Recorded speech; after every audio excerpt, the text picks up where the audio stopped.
28/26 ಏನವ್ರದ್ದು ಸತ್ತು ಏನಿದೆ ಪ್ರಾಪರ್ಟಿ, ಆ ಪ್ರಾಪರ್ಟಿನ ಇಲ್ಲೀಗಲ್ಲಾಗಿ ರೆವಿನ್ಯೂ ಆಫೀಸರ್ಸೇ ಅವ್ರ ಜೊತೆ ಶಾಮೀಲಾಗಿದ್ದಾರೆ. ಹಣಕ್ಕೆ ಶಾಮೀಲಾಗಿ ಇವ್ರು ತೊಂದರೆ ಕೊಡ್ತಾ ಇದ್ದಾರೆ. ಪೊಲೀಸ್ ಡಿಪಾರ್ಟ್ಮೆಂಟ್ಗೂ ಕೂಡ ಕಂಪ್ಲೇಂಟ್ ಕೊಟ್ಟಿದ್ದಾರೆ. ಪೊಲೀಸ್ ಇಲಾಖೆ ಕೂಡ ಎಣ್ಣೂರು ಪೊಲೀಸ್ ಸ್ಟೇಷನಲ್ಲಿ ಒಂದು FIR ಆಗಿದೆ. 4 ಜನ ಆರೋಪಿಗಳಿದ್ದಾರೆ. 504, 447 ಆಗಿದೆ. ಅದು ಪೊಲೀಸ್ ಇಲಾಖೆ ಸಂಪೂರ್ಣವಾಗಿ ಸರಿಯಾದ ರೀತಿಯಲ್ಲಿ ಆರೋಪಿಗಳನ್ನು ಪತ್ತೆ ಹಚ್ಚಿ ತನಿಖೆ ಮಾಡಿ ಅವ್ರಿಗೆ ನ್ಯಾಯ ಒದಗಿಸಬೇಕು ಅಂತೇಳಿ ನಮ್ಮ ಮಾಧ್ಯಮಗಳ ಮುಖಾಂತರ ಕೇಳ್ಕೊಳ್ತೀನಿ. ಅದು ಬೇರೆ ಜಯರಾಮ್ ರೆಡ್ಡಿ ಅವ್ರ ಸ್ವಲ್ಪ ಕೊಲೆ ಬೆದರಿಕೆ ಇದೆ. ಅವ್ರಿಗೆ ಏನೇ ಸಮಸ್ಯೆ ಉಂಟಾದರೂ ಅವ್ರ ಪ್ರಾಣಹಾನಿಗೆ ಅವ್ರ ಕುಟುಂಬಕ್ಕೆ ಏನಾದರೂ ತೊಂದರೆ ಅವರು ಈ ಆರೋಪಿಗಳ ಮೇಲೆ ಕಾನೂನು ರೀತಿ ಕ್ರಮ ಕೈಗೊಳ್ಳಬೇಕು ಅಂತೇಳಿ ನಾನು ಕಮಿಷನರ್ ಸಾಹೇಬರು ಕೂಡ ನಮ್ಮಲ್ಲಿ ಮನವಿ ಮಾಡಿದ್ದೇನೆ ಸರ್.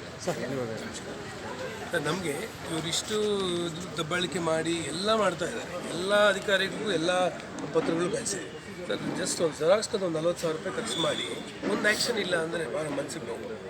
ಇದರಲ್ಲಿ ನಮಗೆ ಈ ಪ್ರೆಸ್ ಮೀಟ್ ಆದಮೇಲೆ ನಮ್ಗೆ ನಂಬಿಕೆ ಇರೋದು ಎಲ್ಲ ಅಧಿಕಾರಿಗಳಿಗೂ ಇದು ನಮ್ಮ ಸೀರಿಯಸ್ನೆಸ್ ಅರ್ಥ ಆಗಿ ನಮ್ಮ ಇಮ್ಮಿಡಿಯೇಟಾಗಿ ಕೆಲಸ ಅವ್ರದ್ದು ನಿಲ್ಲಿಸಿ ಅವ್ರದ್ದು ಒಂದೇ ಒಂದು ನಿಂದು ಜಮೀನು ಇದ್ದರೆ ನೀನು ಸರ್ವೆ ಮಾಡ್ಕೊ ನಿಂದು ತಗೋ. ಯಾವ ಡೆವಲಪರ್ ಅಂತ VSR ಡೆವಲಪರ್ ಅಂತ.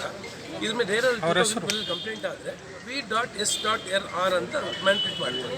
VSR ಅಂತ ನೀವು ಸರ್ಚ್ ಮಾಡಿದ್ರೆ ಬಂದ್ಬಿಡುತ್ತೆ ಈ ಇವ್ರದ್ದು ಕಂಪ್ಲೇಂಟ್ಸ್. v.s.r ಅಂದರೆ ನೀನು ಎಷ್ಟು ಮಾತ್ರ ಡಾಕ್ಯುಮೆಂಟ್ಸ್ನ ಫೇಕ್ ಮಾಡ್ತೀಯ ಅಂತ ಅರ್ಥ. ನಾಗೇಶ್ ಈಶ್ವರ್, ನಾಗೇಶ್, ಗಣೇಶ್ ಅಂತ ಮಾಡೋಕ್ಕಾಗುತ್ತಾ? ನೀನು ಹೆಂಗೆ ಮಾಡ್ತೀಯ ಅಂದರೆ ನಿನ್ನ ಉದ್ದೇಶ ನಿನಗೆ ಕ್ರಿಮಿನಲ್ ಇಂಟೆನ್ಷನ್ ಸರ್. ನಮ್ಮದು ಈಗ ಮೇಡಮ್ ಒಬ್ಬರು ಪ್ರೆಸ್ಸಲ್ಲಿ ಒಬ್ಬರು ಕೇಳಿದ್ರು, ಇಷ್ಟು ವರ್ಷ ಏನು ಮಾಡ್ತಾಯಿದ್ರಿ ಅಂತ. ನಮ್ಮ ಫೈಲ್ನ ಕಂಪ್ಲೀಟ್ ಮಿಸ್ ಮಾಡಿಸ್ಬಿಟ್ಟಿದ್ವಿ. ಆಮೇಲೆ ಅಲ್ಲೋಗಿ ಕೇಳಿದ್ರೆ ದಾಖಲೆ ಇಲ್ಲ ನಿಮ್ಮದು ಅಂದರೆ ಹುಡ್ಕೊಳ್ಳಿ ಸರ್ ಮಾಡ್ಕೊಳ್ಳಿ ಸರ್. 1.5 ವರ್ಷ ಮೂಲ ದಾಖಲೆಗಳನ್ನ ತರಿಸಿ ಪಿಲ್ಲರ್ ಟು ಪೋಸ್ಟ್ ಓಡಾಡಿದ್ವಿ.